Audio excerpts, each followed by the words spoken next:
সামনেই জামাই ষষ্ঠী, আর জামাই ষষ্ঠী মানে জামাইকে কে কত ভালো খাবার খাওয়াতে পারবো সেই নিয়ে শুরু হয়ে গেছে তোড়জোড়। আর আহেলিস মাদের পক্ষ থেকে তাই আপনাদের জন্য থাকবে নতুন নতুন রেসিপি, জামাই ষষ্ঠী স্পেশাল। চলুন আজকের রেসিপিটা আমরা দেখে নিই। প্রথমে আমি এখানে বানাবো হচ্ছে আমের আচার, পাকা আমের আচার। তো পাকা আমের আচার বানানোর জন্য আমি এখানে কয়েকটা আম নিয়ে নিয়েছি, যেটাকে জলে আমি ভিজিয়ে রেখেছি। এগুলি পাকা আম অবশ্যই। এবার জল থেকে তুলে নিয়ে আমি জল ঝরিয়ে রেখে নিয়েছি। এবার এটার আমি খোসা ছাড়িয়ে টুকরো টুকরো করে কেটে আপনাদের সামনে নিয়ে চলে এলাম আচার বানানোর জন্য। দেখুন আমটা দেখতে বেশ সুন্দর লাগছে এবং খুব পাকা এবং মিষ্টিও বটে। এটা আমি টেস্ট করে দেখেছি, খুব ভীষণই ভালো মিষ্টি।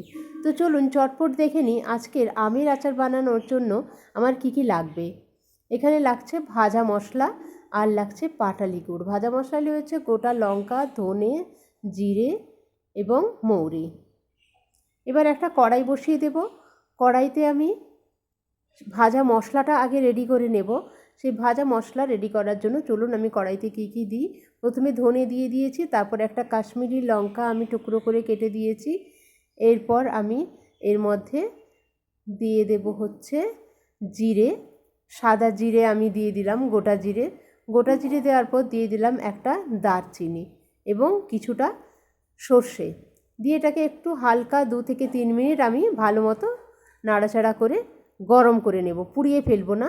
গরম হয়ে যাওয়ার পর আমি এটাকে বাটিতে ঢেলে নিয়েছি একটা ঠান্ডা হতে দেওয়ার জন্য। ঠান্ডা হয়ে যাওয়ার পর আমি এটাকে মিক্সিতে ভালো করে পেস্ট বানিয়ে নেব, গুঁড়ো করে নেব।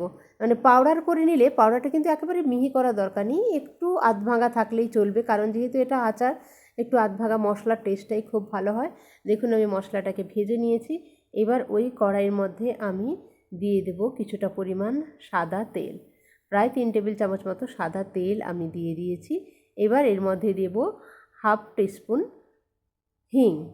হিং দিলে কি হবে, আচারটা অনেক দিন পর্যন্ত আমরা ভালো রাখতে পারবো এবং এই আচারটা থেকে একটা ভালো গন্ধ বেরোবে, আর আচারটা তাড়াতাড়ি নষ্ট হয়ে যাবে না।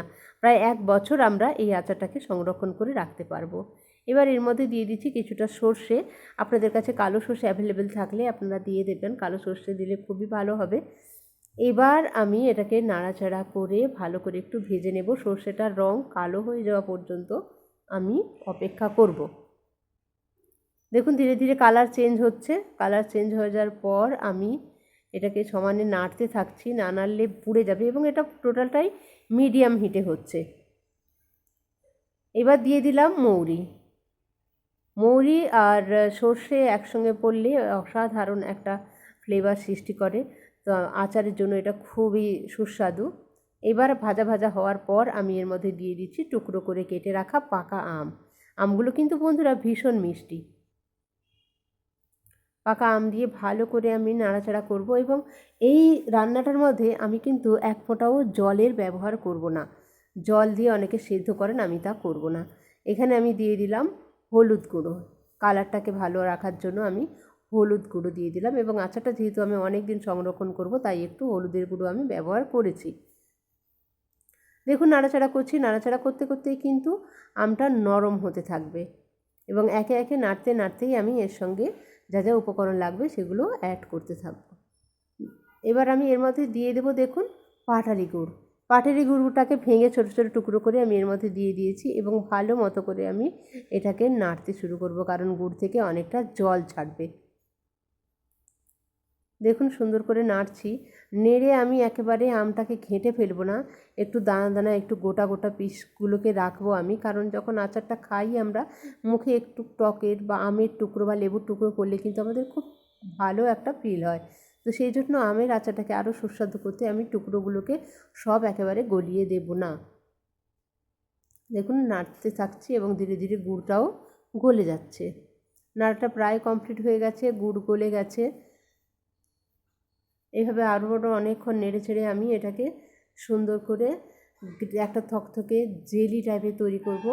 এই আচার আপনারা এই জামাই ষষ্ঠীতে একবার বানিয়ে নিন, জামাইকে তো খাবার পাতে একবার দিন, এবং মেয়ে যখন শ্বশুরবাড়ি যাবে ওকেও একটা বোতলে ভরে কিছুটা আচার পাঠিয়ে দিন ওর হাতে, তাহলে শ্বশুরবাড়ির লোকজনও খেয়ে কিন্তু ভীষণ খুশি হবে এবং তাতে আপনারও ভালো লাগবে।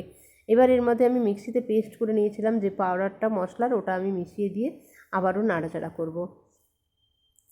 আমার একটা অনুরোধ আছে আপনাদের প্রতি, আপনারা যদি আমার চ্যানেলে নতুন হয়ে থাকেন তাহলে অবশ্যই আমার চ্যানেলটাকে সাবস্ক্রাইব করুন এবং বেল নোটিফিকেশানটা অন করে দিন। আর আমার পুরনো বন্ধুদেরকে আমি অসংখ্য ধন্যবাদ জানাই। দেখুন অনেকটা থকথকে হয়েছে। এবার কিন্তু এর সঙ্গে আমি প্রয়োজন মতো নুনের ব্যবহার করলাম। নুন দিয়ে নাড়াচাড়া করব, কারণ নুন না দিলে কিন্তু এর স্বাদটা কিছুতেই ফুলবে না। এটাকে একদম লো হিটে ক্রমাগত কিন্তু নাড়াচাড়া করতে করতে এর জলটাকে শুকিয়ে ফেলতে হবে এবং নাড়তে নাড়তেই দেখবেন গুড়টা একেবারে গলে যাবে আর সুন্দর একটা গোল্ডেন কালার চলে আসবে। তো এই জামাই ষষ্ঠীতে জামাইকে খুশি করার জন্য বানিয়ে ফেলুন এই আচারটা।